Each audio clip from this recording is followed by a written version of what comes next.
Hello hi welcome back. അങ്ങനെ ആവേശം cinema കണ്ടിരിക്കുകയാണ്. Cinema സംവിധാനം ചെയ്ത ജിത്തു മഹാദേവൻ, അതായത് രോമാഞ്ചം സിനിമയുടെ ശേഷം പുള്ളിയുടെ അടുത്ത സിനിമയാണ് ആവേശം.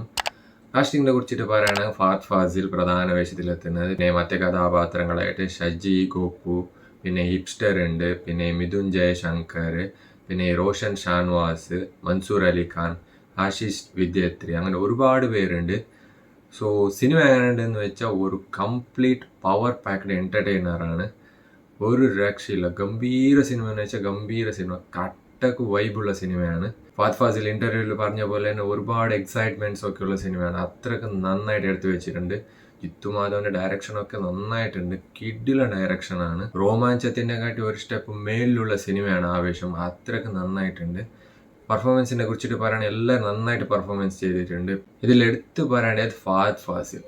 രംഗ എടാ മോനെ, എന്തോന്ന് പെർഫോമൻസ് ആണ്. ത്രൂ ഔട്ട് ഫഹദ് ഫാസിൽ ഉത്സവം വേണമെങ്കിൽ പറയാം.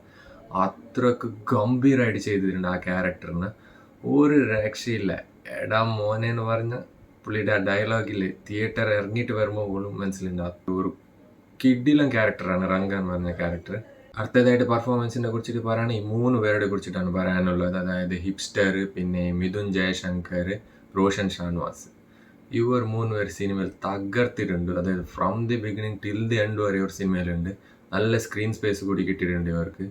ആ ഓരോരോ ഡയലോഗിലെല്ലാം എല്ലാവരും നന്നായിട്ട് ചെയ്തിട്ടുണ്ട്. ഹിപ്സ്റ്ററൊക്കെ ചില പെർഫോമൻസ് ഒക്കെ നന്നായിട്ടുണ്ട്. അതിന് ഒരു ബോറടിയായിട്ടൊന്നും തോന്നിയിട്ട് അടിപൊളിയായി ചെയ്തിട്ടുണ്ട് ഹിപ്സ്റ്റർ. പിന്നെ മറ്റേ മിഥുൻ ജയശങ്കർ പുള്ളി കൂടി നന്നായിട്ട് ചെയ്തിട്ടുണ്ട്. മറ്റവൻ കൂടി അടിപൊളിയായിട്ട് ചെയ്തിട്ടുണ്ട്. ഈ 3 പേർ കൂടി സിനിമ തകർത്തിട്ടുണ്ട്. പിന്നെ പറയേണ്ടത് സജിൻ ഗോപു.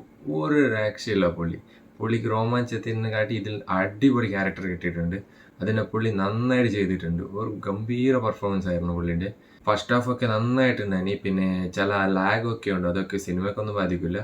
പിന്നെ ഇൻ്റർവൽ ബ്ലോക്ക് ഒരു രക്ഷയില്ല. ഫൈറ്റ് സീക്വൻസ് ഒക്കെ ആയിട്ട് കിടുക്കാച്ച് ഇൻ്റർവൽ ബ്ലോക്ക് ആയിരുന്നു. അത് നന്നായിട്ടുണ്ടായി ഇൻ്റർവൽ. പിന്നെ സെക്കൻഡ് ഹാഫ് അടിപൊളിയായിട്ടുണ്ട്, ഹ്യൂമറൊക്കെ ആയിട്ട്. പിന്നെ ക്ലൈമാക്സ് ഫഹദ് ഫാസിൽ തകർത്തിട്ടുണ്ട്.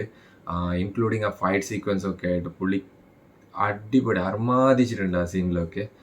പിന്നെ ആവേശം സിനിമയുടെ മെയിൻ പില്ലർ വേണമെന്ന് പറയാൻ സുഷിൻ ശ്യാമിൻ്റെ ബാക്ക്ഗ്രൗണ്ട് സ്കോർ, പിന്നെ മ്യൂസിക്. ആ ഓരോരോ സോങ്, ആ ഗലാട്ട, പിന്നെ ജാഡ, പിന്നെ ഇലുമിനാട്ടി, ഈ സോങ് ഒക്കെ കേട്ടപ്പോൾ വേറെ ലെവൽ വൈബായിരുന്നു തിയേറ്ററിൽ. അവസാനത്തെ സോങ് പിന്നെ ആനിമേറ്റഡ് വീഡിയോ ഒക്കെ കാണുമ്പോൾ കിടുക്കാച്ച് വൈബായിരുന്നു. പിന്നെ സിനിമാറ്റോഗ്രാഫി കൂടി അടിപൊളിയായിട്ടുണ്ട്. ഷമീർ തൈരാണ്, പുള്ളി നന്നായിട്ട് ചെയ്തിട്ടുണ്ട്. ഓരോരോ ഫ്രെയിം, ആ വിഷ്വൽസ് ഒക്കെ നന്നായിട്ടുണ്ടായിന്. പിന്നെ സിനിമയുടെ ആ കളർ ടോൺ കൂടി നന്നായിട്ടുണ്ട്. All over it's A complete കട്ട വൈബ് പടം. OTTയിൽ ഇറങ്ങിയപ്പോൾ കാണാൻ പറഞ്ഞിട്ട് വെയിറ്റ് ഒന്നും ചെയ്യാൻ പോകരുത്. ഈ സിനിമ തിയേറ്ററിൽ തന്നെ കാണണം. ബിക്കോസ് രംഗണ്ണനും പിള്ളേരും തിയേറ്ററിൽ കണ്ടാൽ തന്നെ ആ വൈബ് കിട്ടത്തുള്ളൂ എന്ന് പറഞ്ഞുകൊണ്ട് സിനിമ കാണാത്തവരൊന്ന് പോയിട്ട് കണ്ടോളി. പിന്നെ ചാനൽ സബ്സ്ക്രൈബ് ആക്കിയിട്ട് സൈഡിലുള്ള ബെൽ ബട്ടൺ പ്രസ് ആക്കി. അപ്പോൾ ബൈ.